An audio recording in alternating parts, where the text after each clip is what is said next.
So another reason to love Old Wood. Okay. Yep, there you go. There she is, at his inauguration, standing next to JFK. So first one was open diplomacy again. The diplomacy prior to World War I failed because people didn't know who was allied to who, and that's what set off the whole cascading effect that led to the complete disaster of World War I. Because we don't know, we knew Austria and Germany are close. We knew France and England are close, but some of those other ones were kind of tangential. But yet it happened. Okay, yet it happened.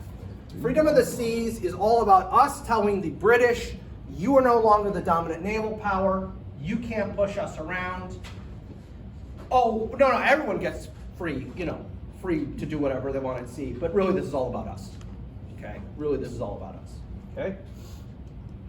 Free trade. Let's go and try that free trade thing. Now, you got to remember, free trade is slightly controversial now because of the whole our whole relationship with China and so forth and so on, loss of jobs. But free trade prior to this point was always seen as a bad thing. Going back to the mercantile system, you want to keep it within your nation or within your empire. You never want to go outside your nation or empire for trading.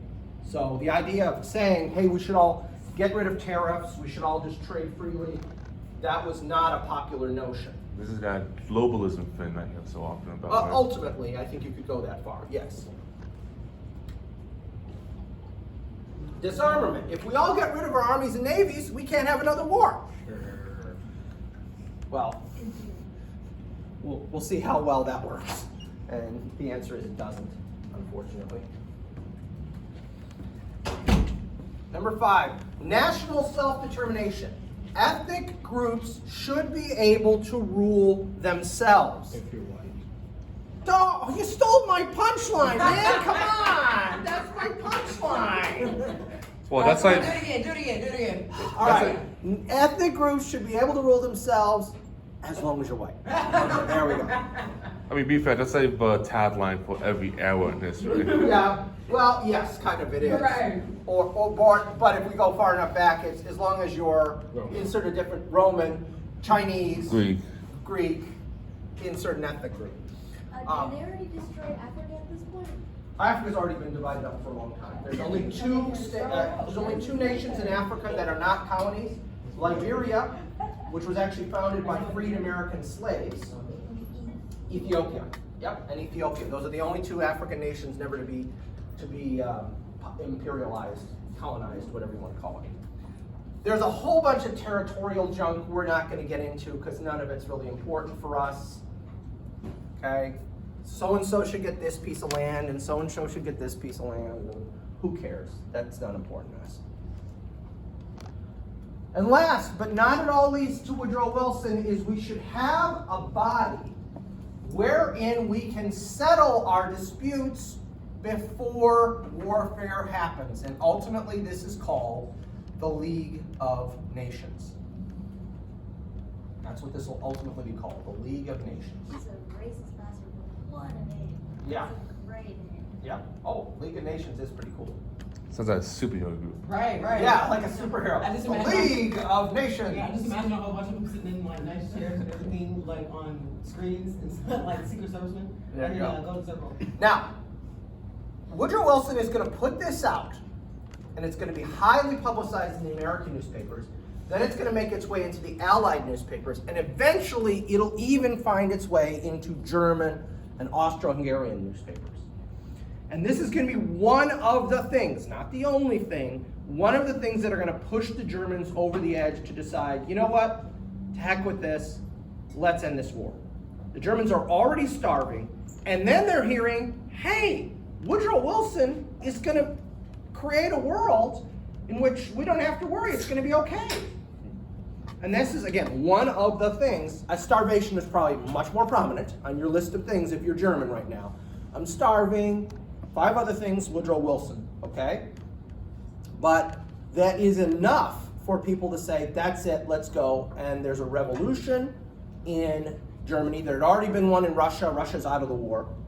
Now there's one in Germany, and they sue for peace. They want to end the war, okay?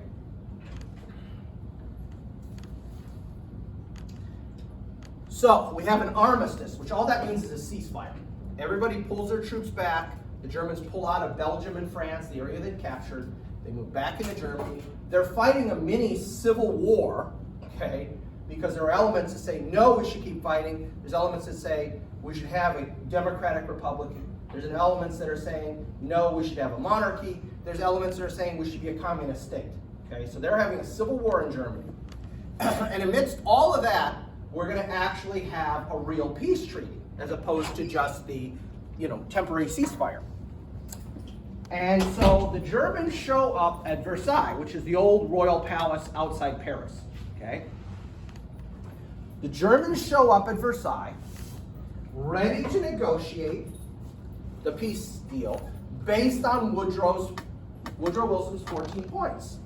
And they show up, and as soon as they sit down, the British and French slap a piece of paper in front of them and say, sign. What do you mean, sign? There's the peace treaty, sign it. We haven't negotiated. We're not negotiating. You sign this or we go back to war. And again, remember, the society's in the middle of a civil war. Their people are just barely above starvation level. What about Woodrow Wilson? That was Wilson's idea. I'm the premier of France. I'm the prime minister of Britain. I never said we were negotiating based on 14 points, please. And didn't also the Prime Minister of England at the time when he got voted in before the treaty, he ran on the campaign that they're going to leave the Germans? Yeah, absolutely. Absolutely. There's a revenge factor. All the Allies want to get revenge on Germany. This is all Germany's fault. Okay? It's no, it's far more complicated than that, but nobody wants to talk about that. So they wanted them to sign without reading it? Well, basically, you can read it, but then just immediately sign. We're not negotiating. Oh, okay. So here's the document. Go ahead and read it, and then when you're done in an hour or two, just sign. And if you, regardless if you agree with it. Yeah, I don't care if you agree or not. Please. Why did they only blame Germany for? We'll get to that. We'll explain why in a second. What was Okay? this question? Why do they only blame Germany? Oh, okay. And we'll explain that in a second. In 1, 2, 3, 4, 5, in 6 slides. I'll tell you. I'll show you why they only blame Germany. All right. Oh, they snubbed Japan, and that's why Japan was like. That's one of the factors with the Japanese. Yeah. Although I don't think they were really snubbed based on their contributions to World War I, but that's another argument. Talking about a lot of territory. Yeah, from my point of view, they did almost nothing, and they got a whole bunch of islands in the Pacific. So, all right. So, what are the provisions? Now, obviously, the Treaty of Versailles is like 500 pages long. I'm giving you the highlights. Okay, what I can fit on one screen in 36-point font. All right. So, number 1. Well, that's not 36. That's more like 28. Number 1. Germany is going to cede territory to France, to Belgium, to Luxembourg, and to the newly refounded nation of Poland. Poland never makes that. No, we always get screwed over. Okay? So, we're going to cede a bunch of land. Germans were kind of expecting that one. Because even in Wilson's thing, he talked about territorial things. So that one doesn't shock them too much.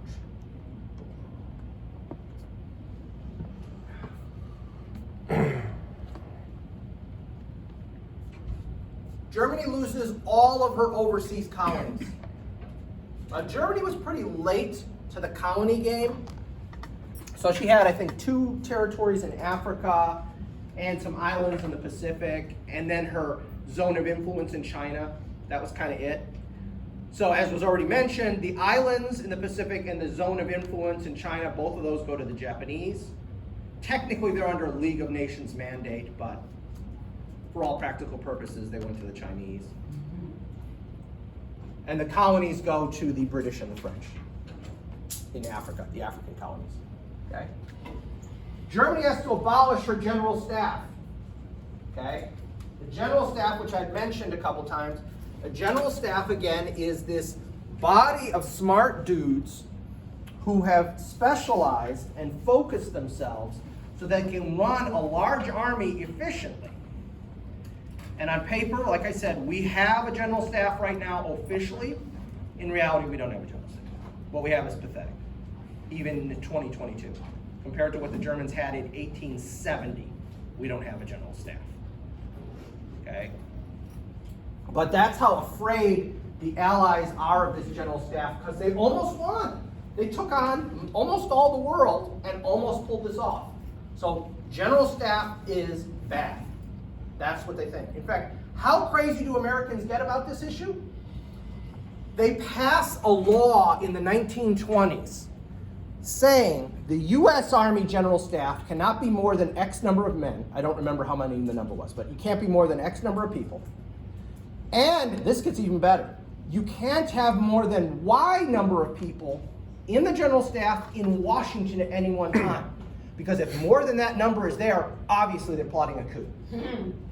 So you literally have, I remember reading this from in Eisenhower's memoirs, you literally had a situation where when he was on the General Staff, if they were going to have some kind of meeting in Washington, D.C., they'd have to go, you're going to have to go to Arlington or somewhere like that for the day. Just be outside the District of Columbia because you're a General Staff officer, but when he shows up in town, we'll have too many General Staff officers in Washington. So take your wife out to a nice lunch in Arlington and don't be back before about 6 in the evening because otherwise we'll violate law. This is how stupid we get about it. Okay? And So we that still keep that. we still do some of that stupidity. Because in the Yes. service, that's how it is. Like, you can't, like, too many sailors or whatever, they tell us, like, hey, y'all can't conjure together because it looks like y'all plot beauty. Yeah, exactly. Yeah. Okay? Germany is not allowed to have tanks, not allowed to have combat aircraft. This does not affect civilian aircraft, just combat aircraft. Submarines, large warships, or poison gas. I think they include that under combat aircraft. I think Zeppelins are covered under combat aircraft. So basically, you're going to have an army, but it doesn't have anything that can fight modern warfare. We're going to gut it of all the big pieces, parts you need to fight a modern warfare. Exactly. And then that will have to be a total pushover. Yes.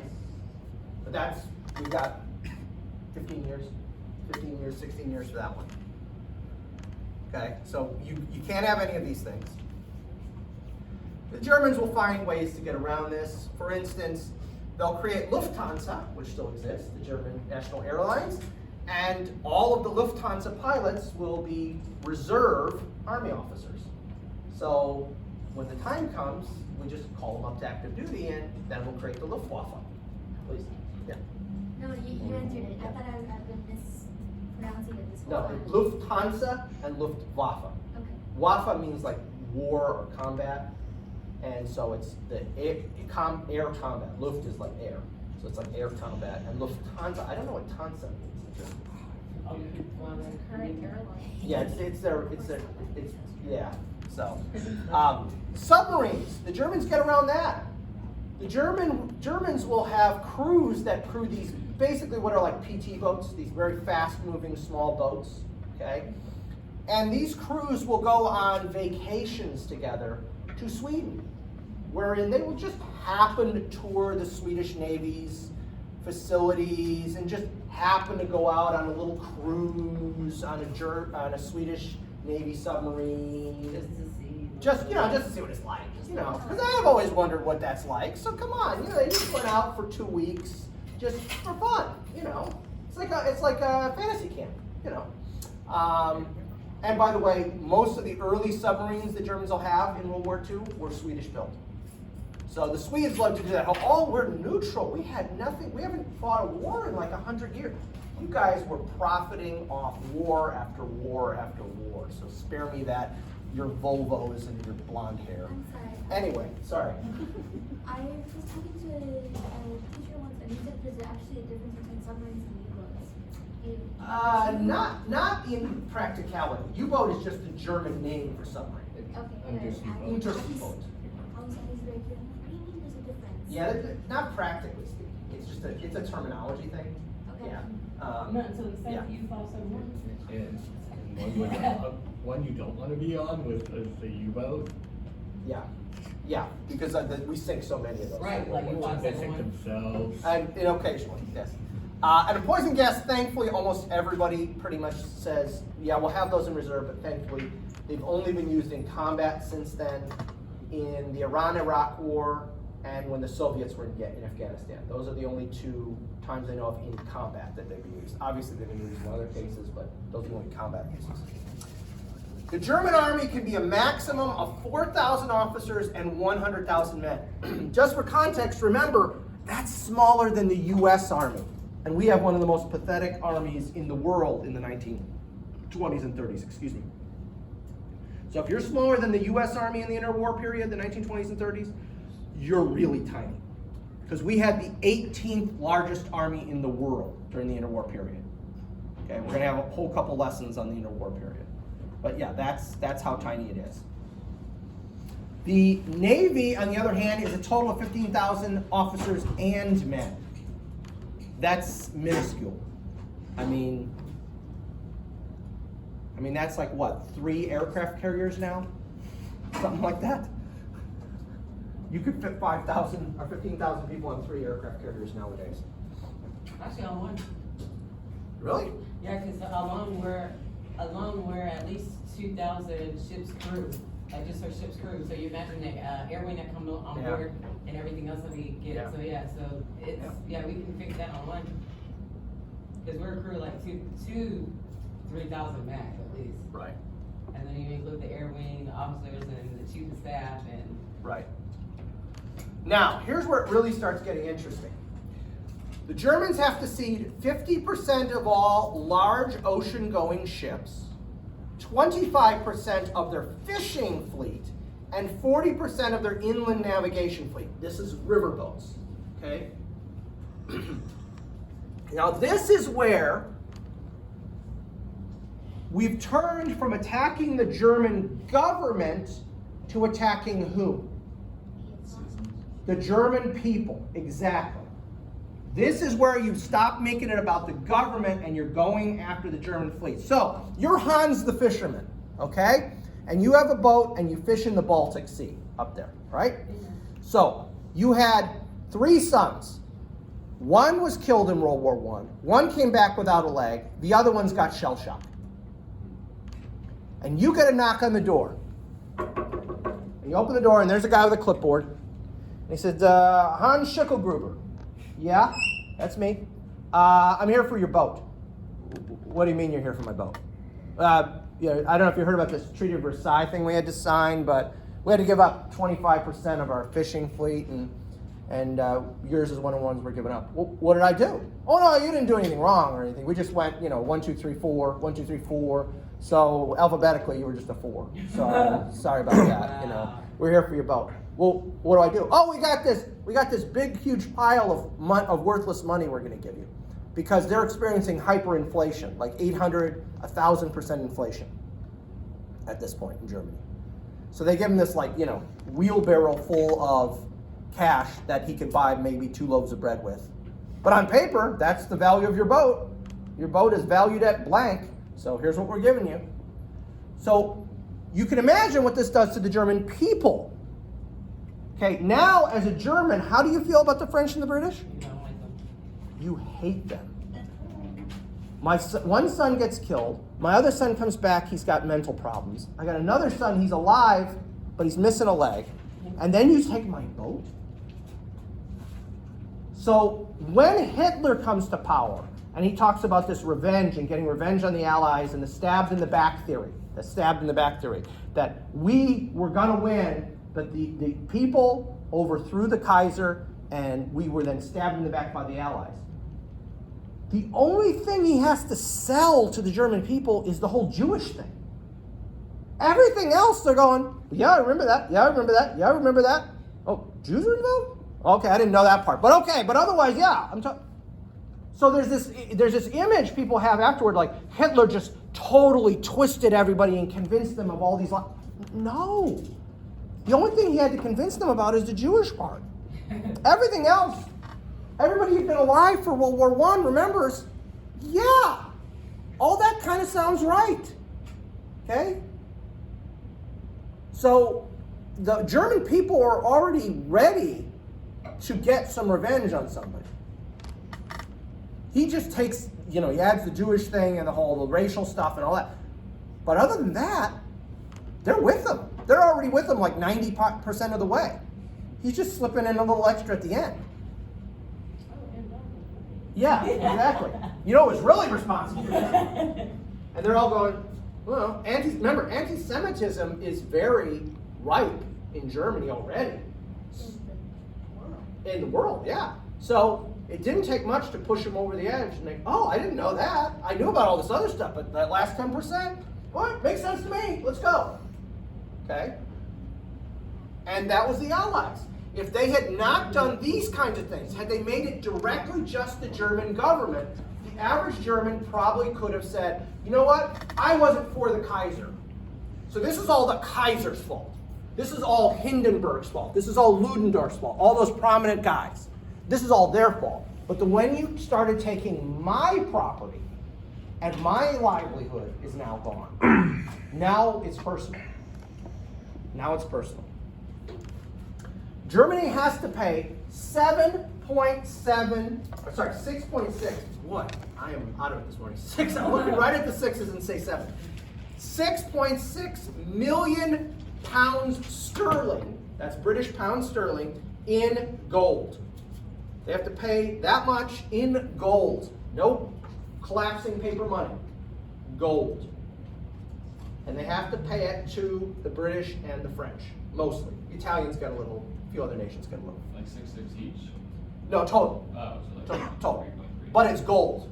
That's the key thing. So you can't do really much with it, so what's the? Well, here's the thing. Germany doesn't have that much gold to pay the debt. So what nation do you think Germany has to go to? Say it. Say it. The United States. The United States. So I'm going to explain to you how the Great Depression happened in about a minute. Now, I ran this by my friend who's an economist, and he said, I'm not so sure that's right. So that was a ringing endorsement to me, because it's about numbers, and I don't know numbers. Okay, so Germany turns to the United States and says, I got to borrow some money. So here you go. Here's $1. All right? Now, France is right there. Would you pass that to France? And then France, what are you going to do with that money? No? What are you going to do with that money, France? Think about it. What did you do all during World War I? I was occupied, wasn't it? Well, no. That was World War II where you were sorry. occupied. World War I, you were buying stuff. Who were you buying stuff from? No. Me, United States. So give me the money. Give me the $1. All right. So, look, I made $1. No, I didn't. No, you just got your dollar. It's the same dollar. Now Germany has to borrow money to rebuild. Okay, I'll give you another $1. And then, no, you don't need to give it to him. Who do you give it back to? Oh, look at that! I made another $1. Okay. Money is just nothing's being produced. There's nothing new going on here. This is the same dollar bill we're just passing around, and everybody who gets it goes, look, I'm rich. And that's not how economics works. You didn't generate anything. Okay? You're paying off a debt to him, he's paying off a debt to me, then you add the English, they're paying off a debt. So then next thing you know, right back. Oh, and then there's also that climbing interest rate. Right. Yes, exactly. So this money is circulating, and people keep thinking, oh good, there's money circulating, but it's not generating anything. It's just being passed around, please. Yeah, can I borrow $1? Just to show you how well paid we are here at UHD, this is the sum total of cash I have in the world right now. I have money in the bank, but this is the sum total of cash I have. Even at home, I have no cash, so whopping $6. And that can't even get you anything out of the cat. You can't even buy anything out downstairs. So. No, I can't. It's overpriced enough. Right. Actually, it's become a big issue. I just People feel it. now keep their toys in drawers Yes. and putting some coin crisis. I've heard about that. So again, we keep doing that, and eventually it gets to the point where Germany's going to ask to borrow more money, and I'm going to say, dude, you paid me back a little, but like the amount you borrowed versus the amount you paid back, you're not a good credit risk anymore. Okay? Which will lead to a cascading effect in which people are going to start to default on loans. And ultimately, that spins into the Great Depression. Were there other factors? Of course, there were other factors. People were over-speculating. There's all kinds of other stuff. But that is one of the factors that leads to the Great Depression, is this stupidity.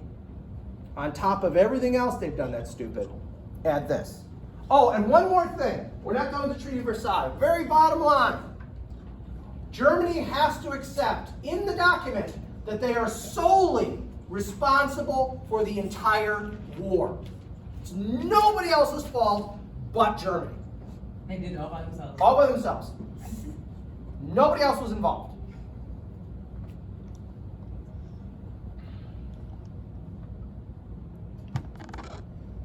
And remember, it's very easy for, after World War II, it is very easy for us, after what the Germans did in World War II, to project backward to World War I and go, well, they were evil in World War II. Clearly they were evil in World War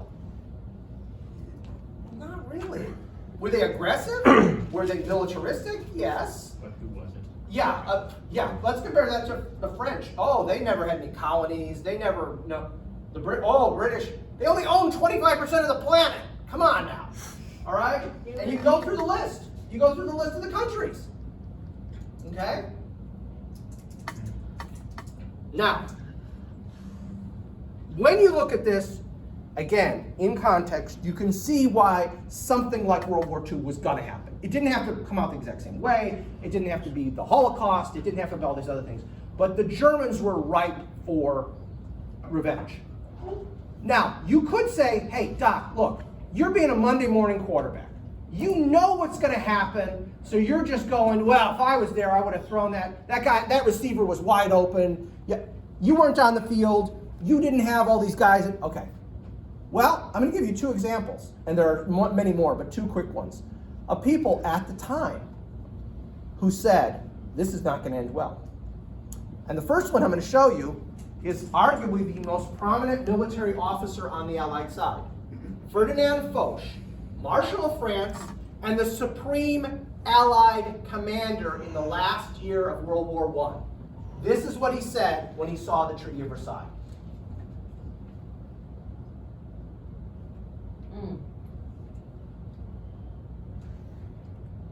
So there's a guy right at the time, a military man. He'd been the leader of the Allied forces for the last year of the war. He's saying, when he saw the contents of the Treaty of Versailles, he said, no, this is a disaster. This is going to cause their desire for revenge. And then also did Ben also see it that he went straight back to West Point to teach the next generation of soldiers? To some degree, that's not 100% true, but there's an element of truth there. I mean, this was only in 1919, right? Right. What could possibly he know would have happened in 1939? Well, it's 20 years later, so what's 20 years considered? Generation. A generation. So you're going to have a whole generation of people grow up Damn. being told by their parents about that last war. That everything's bad. And so in Germany, they're going to get one vision. In France, they're going to get another vision. We'll talk about that when we get to the war period. In England, they're going to get one version. In the United States, they're going to get, every country's going to have their own version. The German version is going to be, we got screwed. And who's to blame? The French and the British. They'd like to blame the Americans, but as things are going to pan out, nobody even cares. Which is good for us once again. And a political cartoon. Okay? This is a political cartoon. This was in the New York Daily Herald on the 17th of May, 1919. So right as the Treaty of Versailles is being signed. And it shows the delegates leaving. There's Woodrow Wilson. There's Clemenceau of France. Okay? And there's a child here. And above his head it says 1940 class. And Clemenceau says, curious, I could swear I hear a child weeping. So again, there were many people, and these are just a couple examples. I wanted a visual example and a verbal example. There are plenty of people at the time who are reading the Treaty of Versailles and going, this is a mistake. This is a major mistake. We shouldn't be doing this. But the desire for revenge after the losses, and I'm going to show you the losses in a second here, 2 more slides, I think. After you've taken those kind of losses, somebody's got to be to blame. And you know what it ain't going to be? It ain't going to be me, the prime minister or the premier or whatever. No. My political party or my whatever is not going to take the blame. We got to find somebody. Who can we find? And I'm still going to answer your question. I forgot about your question. Okay? So, a couple more slides and then we'll deal with some of the other problems.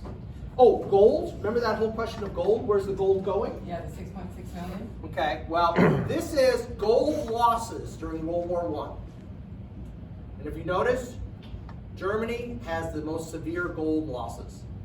They're being spent in other places to bolster up their war effort. 1, 2, 3. Okay? Well, it's only because they had the most. Yeah. And they lost the most. So they can stay in the This is also. Now, where is the gold going? Or how are they I'm gonna sorry. get it back? The next slide is gold gains. 278 million pounds sterling of gold coming into the United States during World War I, mostly from the British and French, but also some from Germany. Look how much Canada had. Yeah, Canada didn't do bad for herself. Australia Argentina don't. did really well. Again, that's mostly that beef, all that beef they're exporting. Mm. At a certain point, they're not taking cash. They want gold. They want hard money. Well, Australia do. Japan, look at how Japan did. Oh, wow. Ooh. Japan did really well. That's why the Japanese take after World War I, like, we didn't get enough for our effort. Dude, you did almost no fighting. You got a ton of islands. You got the German concern in China, and you made 183 million pounds sterling in profit? What are you complaining about? And again, I'm not a Japanese scholar, so maybe there's some aspects of this I just don't understand. But that's always been curious to me, the way the Japanese, like, we've been betrayed. No, dude, you did really, really well, all things considered. So at that time, Japan had a very view of they were like getting left out of the table. Right. So it really comes from that. Mostly for that, yeah. Yeah, because they were a relatively newer power at the time. That makes even though sense. They had been Yeah. around forever. Makes sense. And I'm sorry, did you want to say something? They weren't being taken seriously as a power country. Yeah, right. Mostly because Mostly because of that, yeah. Okay, so let's look at losses, and losses are going to explain a lot, and this is where we're going to answer a bunch of questions. So I couldn't think of a way to put this up except all in one block, and then we'll work through it. All right, so the country, total number of men mobilized, men who are killed or died of wounds, wounded in action, total casualties. I'm not counting POWs because at the end, like every German is kind of a, you know what I mean? It throws the numbers off. So we're just focusing on killed and wounded. And casualties as a percent of those mobilized. So the British Empire, the entire British Empire, almost mobilizes 9 million guys. 1 out of every 3 British Empire soldiers or sailors is killed or wounded. 1 out of every 3 that they mobilize. France, 2 out of every 3 French soldiers and sailors is either killed or wounded.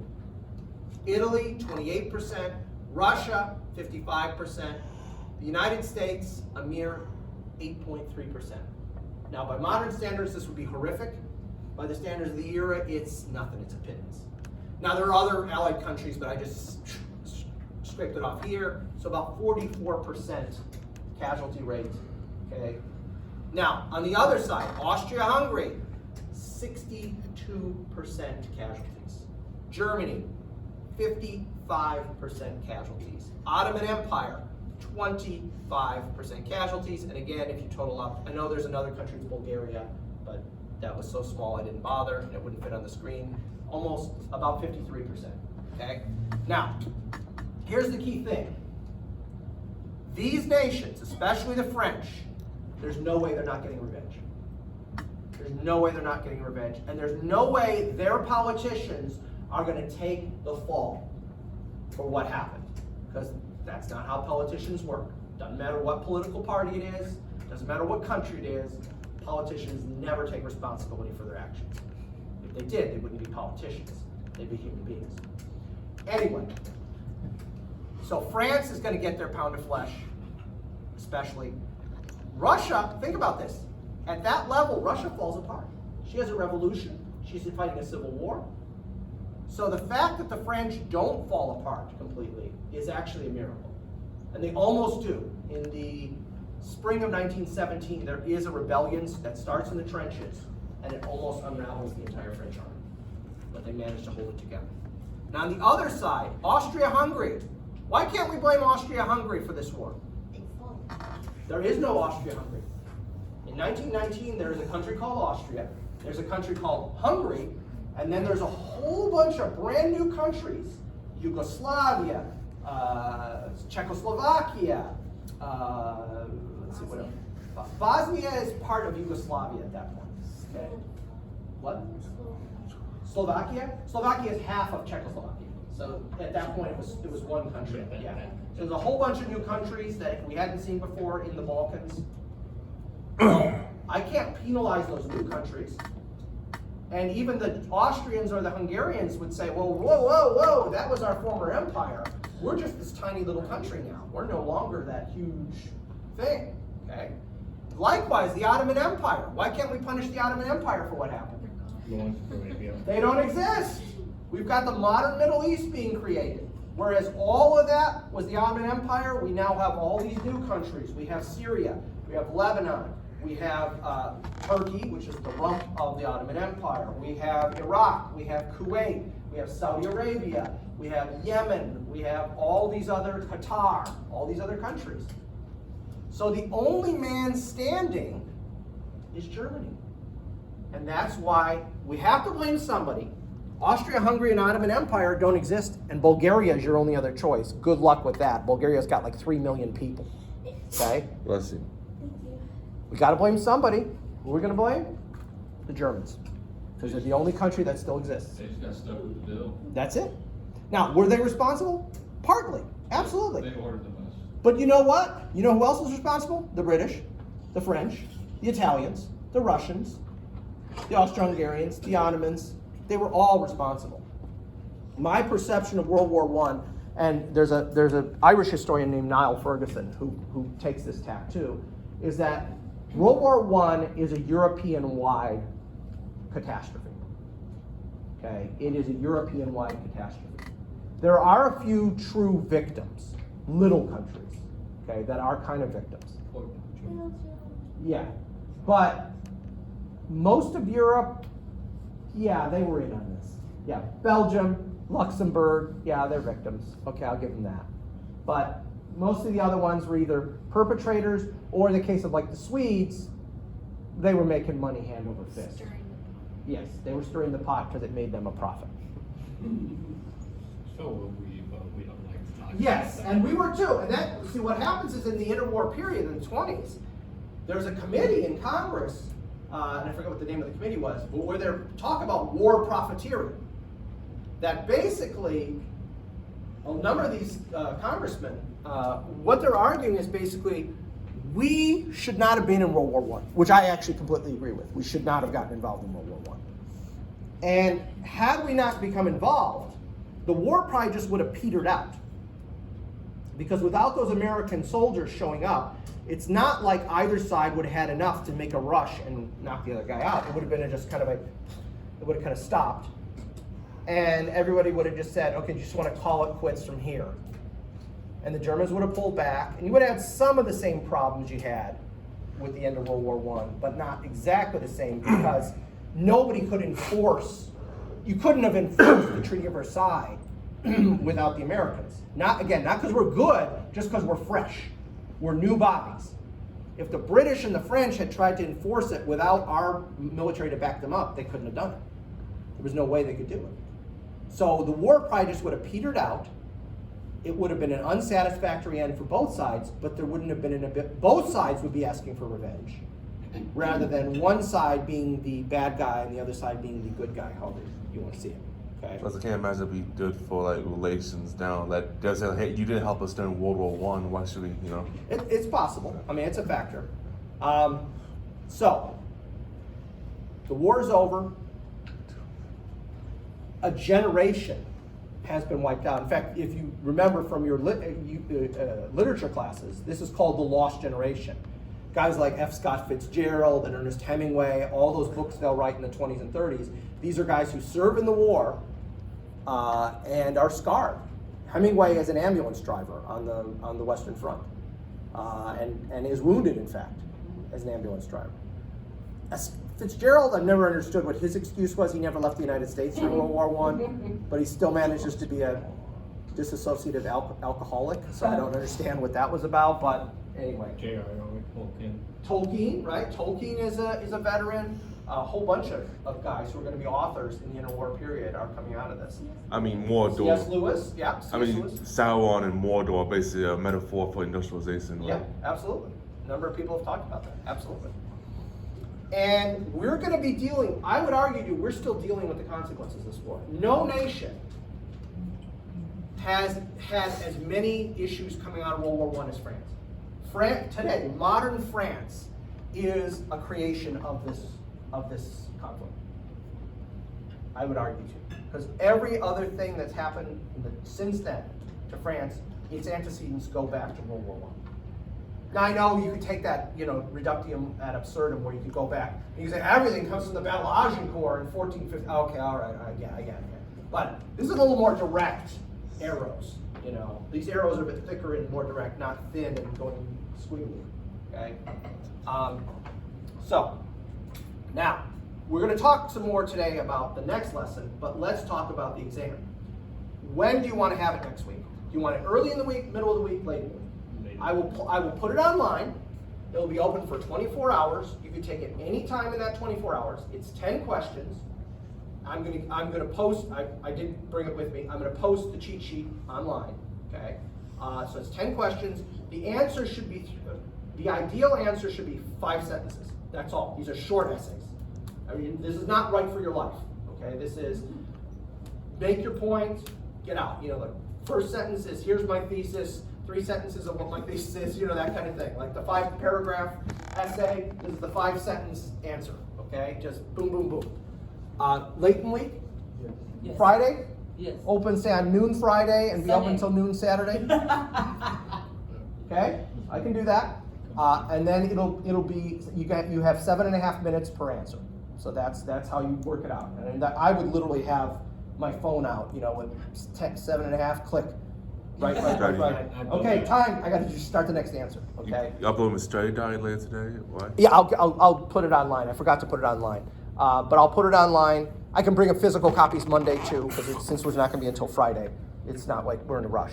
Are you gonna put Friday it next on the week or? lockdown? Friday next week is when we'll post it. Yes, next Friday, not this Friday. I'm about to Next say. Friday. What's that? She was asking about lockdown, right? No, I'm not using Lockdown Browser because it's an essay. I really only worry about Lockdown Browser when it's multiple choice, because then people just, cut, paste, Once I started doing online basic survey courses, my grades went through the roof, even with Lockdown Browser. Because people aren't stupid. You just pull out your phone and go, Siri, what's the, so. We just have your laptop sitting there, you can't be Yeah, exactly. How you doing? Yeah, it's frustrating. My Again, person, the way she does a Zoom, so like we had to zoom in, so she just sat there and watched us take the I'm exam. not, to make I'm sure. not So she was gonna. like, so we had class, but instead of like, she, Yeah. yeah. You're juniors and seniors. I hope you know how to learn something and so forth, please. Did you help me remember, I'm trying to remember the battle that Churchill took around that fell apart, over by the Auschwitz. Oh, Gallipoli. So, anyway, so that's what we'll do. So next Friday, not this Friday, next Friday the exam will open up at noon. It'll be open until noon Saturday. So you have 24 hours in which to take it. Now the one thing is, the way it's set up, once you start it, you have to finish it, because Blackboard doesn't let you stop and start. Okay, so once you start it, you have to, know for an hour and 15 minutes you're good, that you're not gonna have it. And if there is something that happens, let me know, I can reopen it. If you answer 3 exams and then your house is on fire, okay, I get it, I can reopen it for you, all right, but anyway. So we're gonna just start talking about the 1920s. But as far as the exam is concerned, this is where we're stopping. So everything we're gonna talk about now, today's Wednesday, right? Now and next week, Monday and Wednesday, are not on the exam, they're on the final.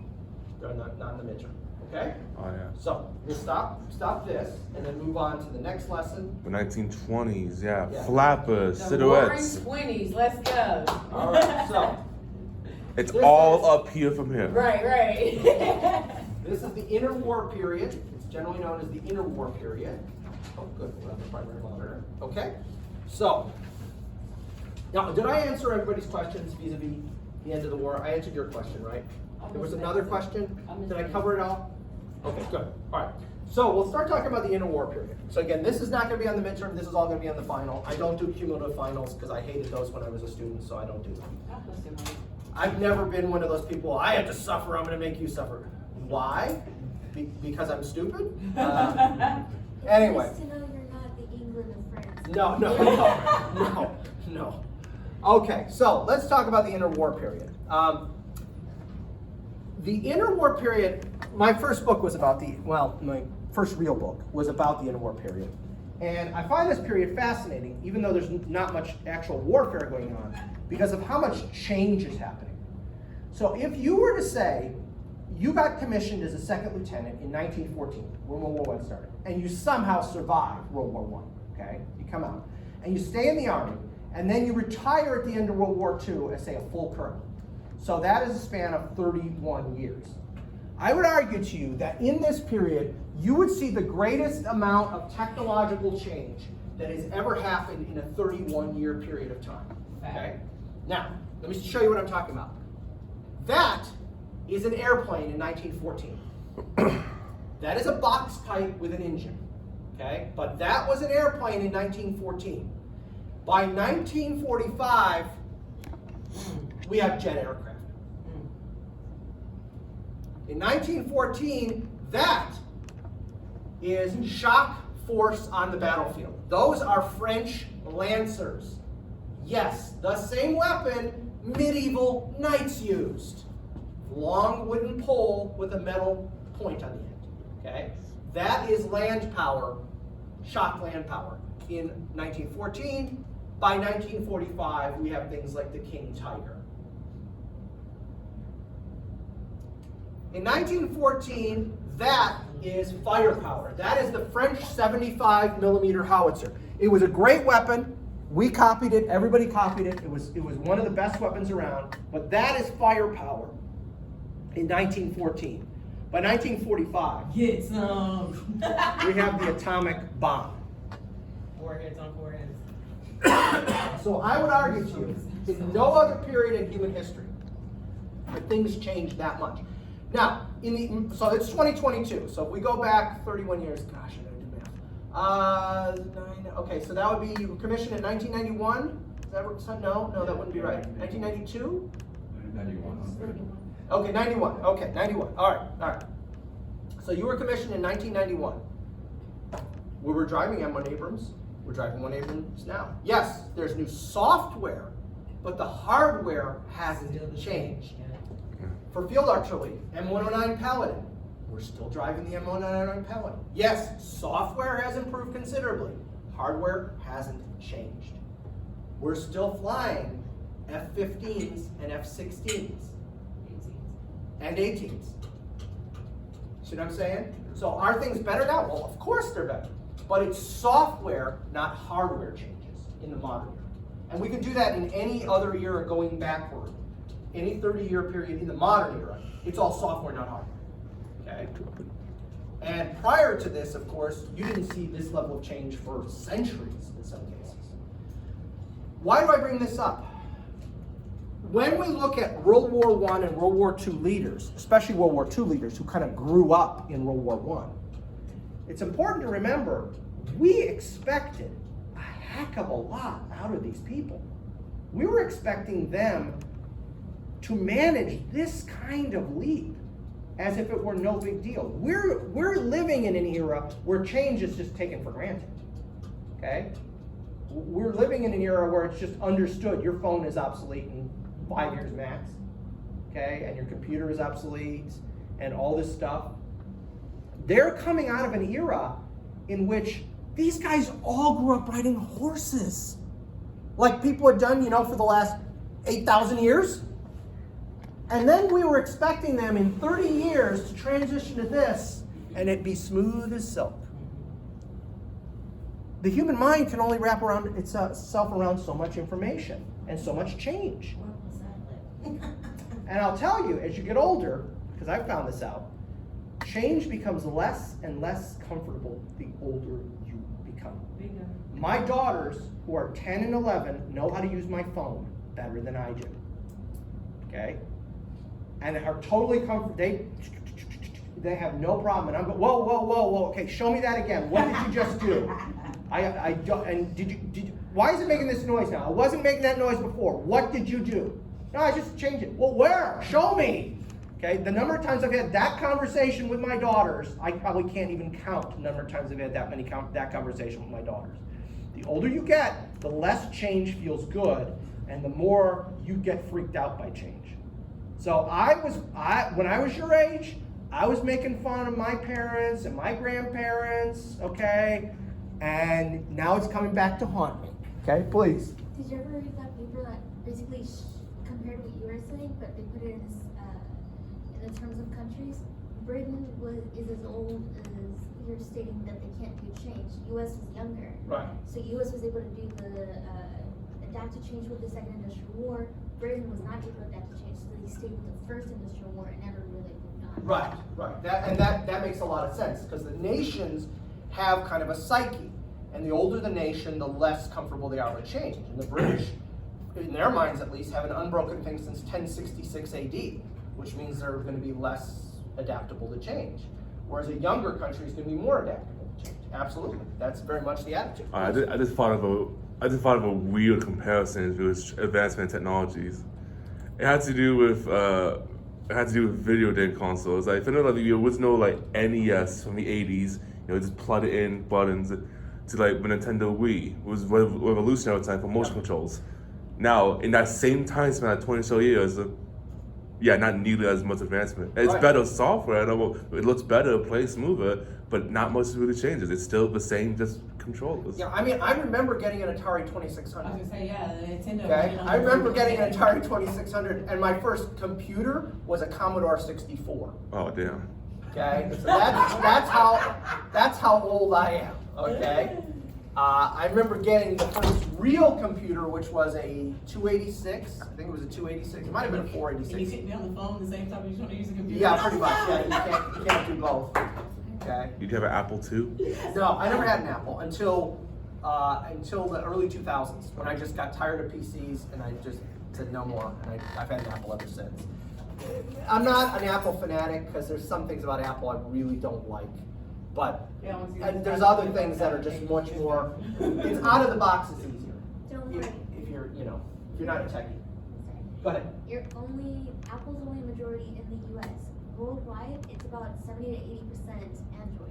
Yeah. Oh, really? Wow. Yeah. Okay. Yeah. I didn't know that. That's why the EU tried to like standardize Apple using USB-Cs. Okay. Okay. I didn't realize that. Anyway, but you see where I'm going with this. This is an enormous period of change, and that's why I find this period fascinating, even though it's a quote-unquote peacetime, the 1920s and 30s. But there's a lot going on. So, focusing on the United States, we're going to look at each one of the services: the Army, the Navy, the Marine Corps, and the Air Corps. I'm going to put them kind of separate in the 1920s and 30s, and what is going on with them. So, we'll do the Army first. Now, the interwar period for the Army is defined by the National Defense Act of 1920. And this will really define what the Army is going to look like, what it's going to do, what it's going to be capable of doing, quite frankly. So, first, the regular Army. The regular Army is going to get 3 new branches within the Army. The Air Corps. Now, believe it or not, when World War I broke out, all of the airplanes that the Army owned were not in even the air service. That was a temporary World War I creation. This is really wacky. Anybody know what branch of the Army owned all the airplanes in 1914? The Navy? No, of the Army. Within the Army, like, so infantry, cavalry, all that. Who owned, do you know, anybody know? Infantry. No? Cavalry? Supply. Signal Corps. So, What? Yes. Because they thought, oh, well, this will take messages really fast. That's how they sold it to the Army at first. Okay, so all the aircraft were actually in the Signal Corps. Then they created the Air Service as a temporary home for it. And this act establishes legally a separate Air Corps within the Army. So all the planes now belong to the Air Corps. We also established the new Chemical Warfare Corps. That had likewise been a wartime temporary thing. We still have it, we just call it the Chemical Corps. We got rid of the warfare part, as if you could use it in a non-warfare way, but I guess whatever. And then the finance corps, which you don't talk about much anymore, but we need it. We figured out when we had this multi-million man army that like we got to figure out how to pay for stuff. And so it was finally decided we need people whose full-time job is just paying for things. And so we create the finance corps, and that likewise still exists, but it's very tiny in the modern army. So it's like a bunch of accountants, Basically, yeah, it's a bunch of accountants. Yeah, that's They're the most yeah. important people to talk to. Yeah, probably. Now, we had one temporary organization that is abolished. We had a temporary tank corps during World War I, but they abolish it. And they give all the tanks to the infantry. Now, on its surface, that seems absurd. Why would you give tanks to why wouldn't you give them to the cavalry? Remember what a World War I tank is. It has a top speed of about 4 miles an hour. It's not good over broken terrain. It's not at all what you're thinking of as a tank. And I'll show you a couple pictures in a couple slides to what they look like. Basically, what a World War I tank is a mobile machine gun pillbox that can support the infantry. Because at 4 miles an hour, that's a good walk. You know, you're walking, if a fast walk, a brisk walk, you're going about 4 miles an hour, which means the guys with their rifles can keep up with the tank. And then if there's a machine gun, the infantryman can go to ground, the tank moves up, takes out the machine gun, start walking again. Okay? There you go. Okay. Most of the army during the interwar period will spend their times on garrison duty. They're going to be in some post somewhere in the United States, or Puerto Rico, or the Philippines, or what am I missing? Panama Canal Zone.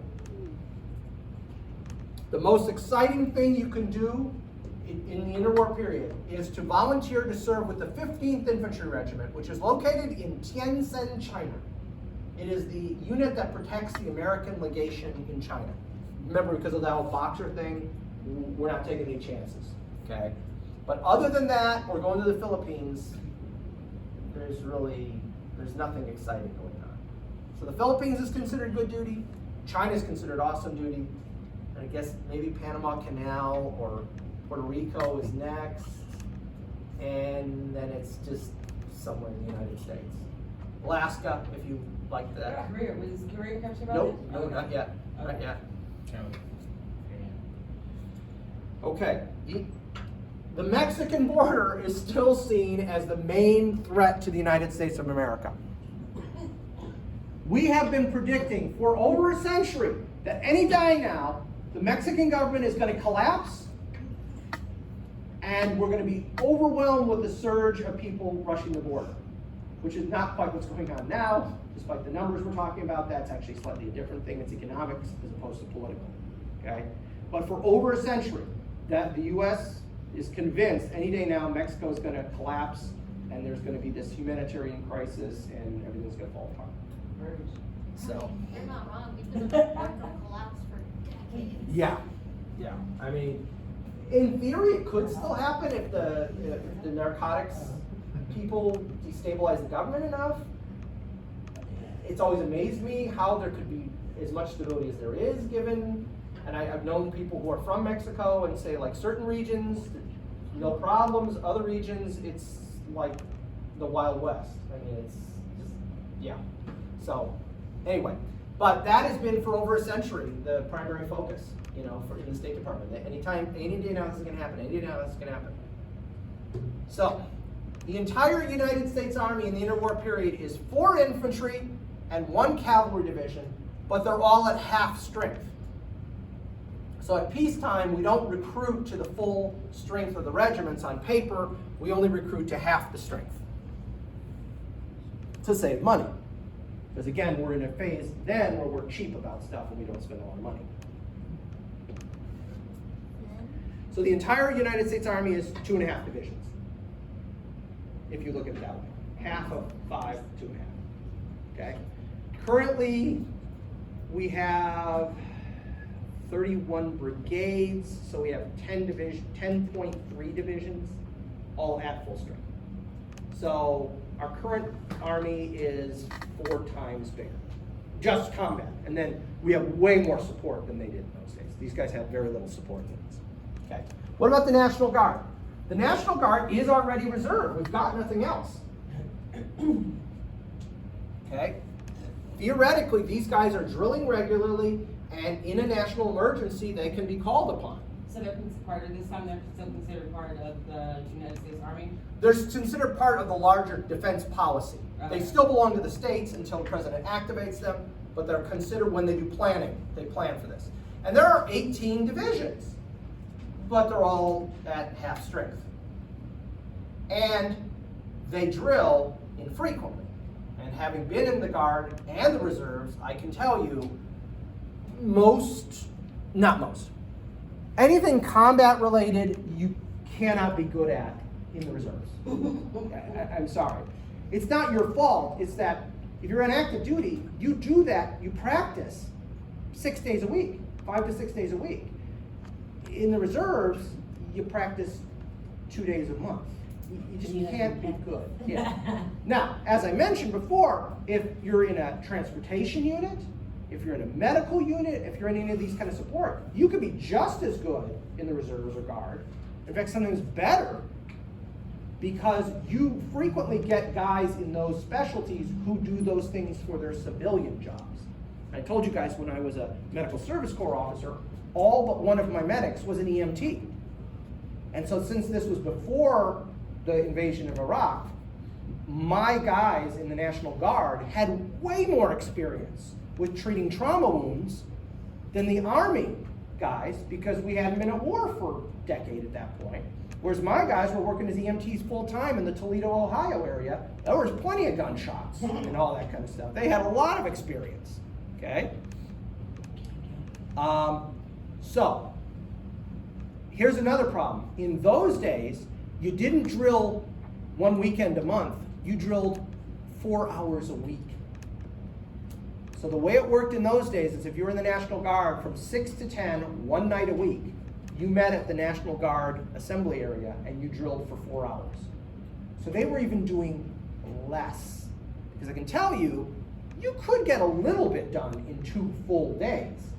But you know as well as I do, if you're showing up at 6 p.m., you've been up since 5:30 or 6 a.m., you worked your full day's job, now you're showing up at the assembly hall, except for the brand new recruits who somebody's marching around and harassing, all the older guys are sitting there playing cards and doing that kind of stuff. They're not really doing any work.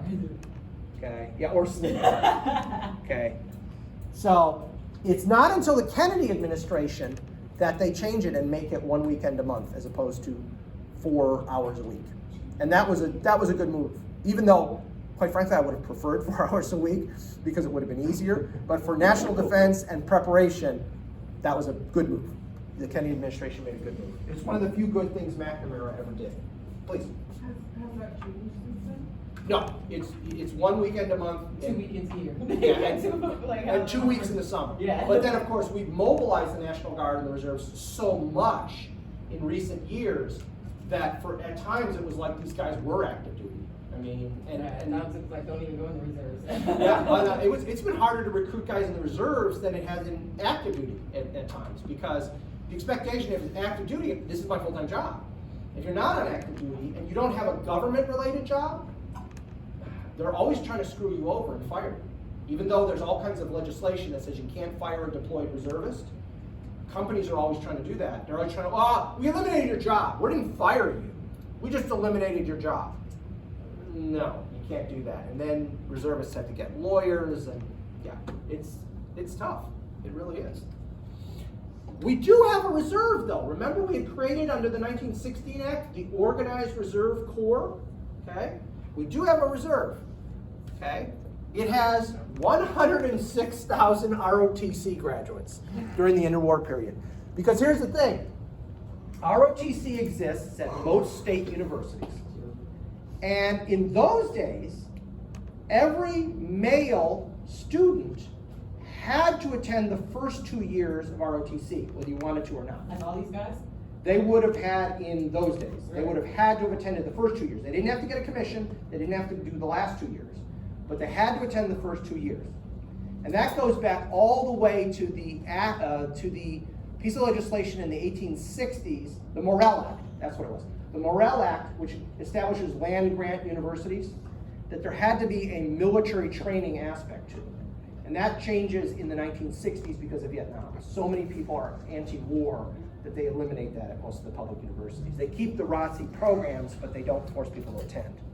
But what happens is a lot of guys will go who hadn't, under any other circumstance, would have nothing to do with the military, and they kind of find they like it.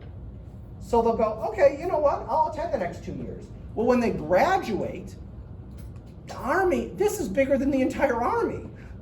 We can't take that many second lieutenants. So what happens is you graduate, there's a ceremony, your mom and dad pin your bars on your shoulders, everyone takes pictures.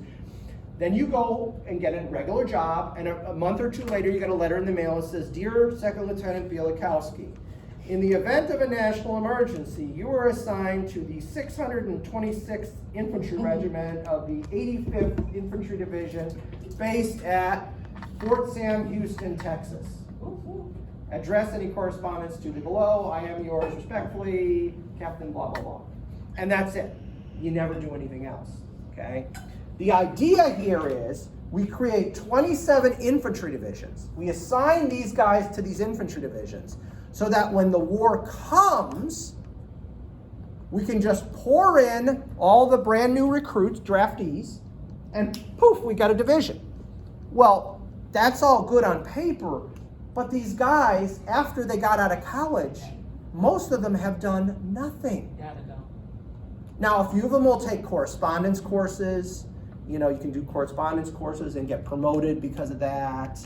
Or a few of them, when the Great Depression hits, they'll allow reservists to run the civilian conservation corps camps and things like this, so they'll get a little experience there. But by and large, most of these guys have no military experience after the age of 22.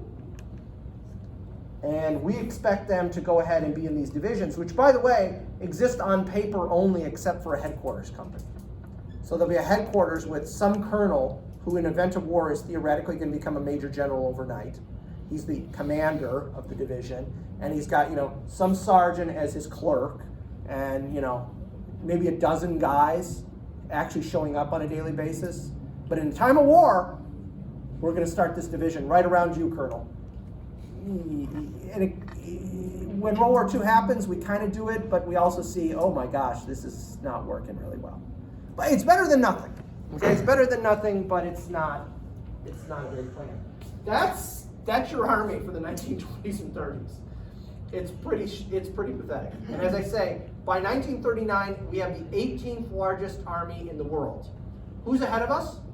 Powerhouse nations like Portugal and Turkey have larger armies than we do in 1939. Okay, so not just the Germans or the Soviets, right? Little small countries have bigger armies than we do. Now, tanks. Here are those infantry tanks we were talking about.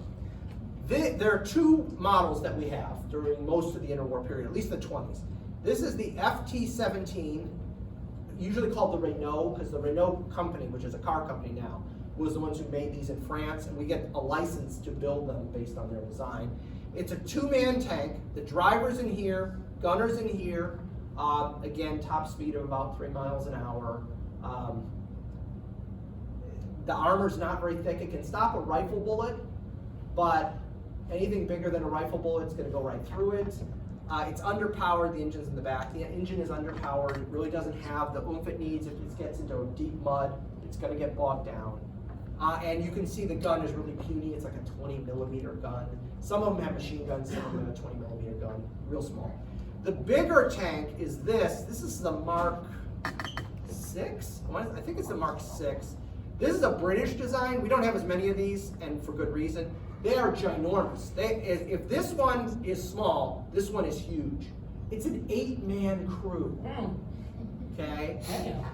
You can see the tracks go all over the whole tank.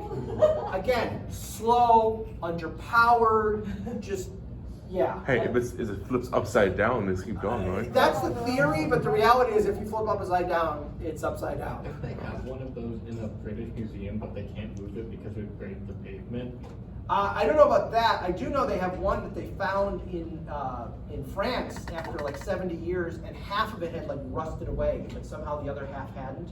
So it looks really good on display until you turn around the other side and you realize there's nothing. It's like almost like a veneer, because half the tank had rusted away when they dug it out. Yeah. So again, you can see why these were given to the infantry. The cavalry wouldn't want these. I would always throw this up for my cav guys. I would always ask the question, can a tank do this?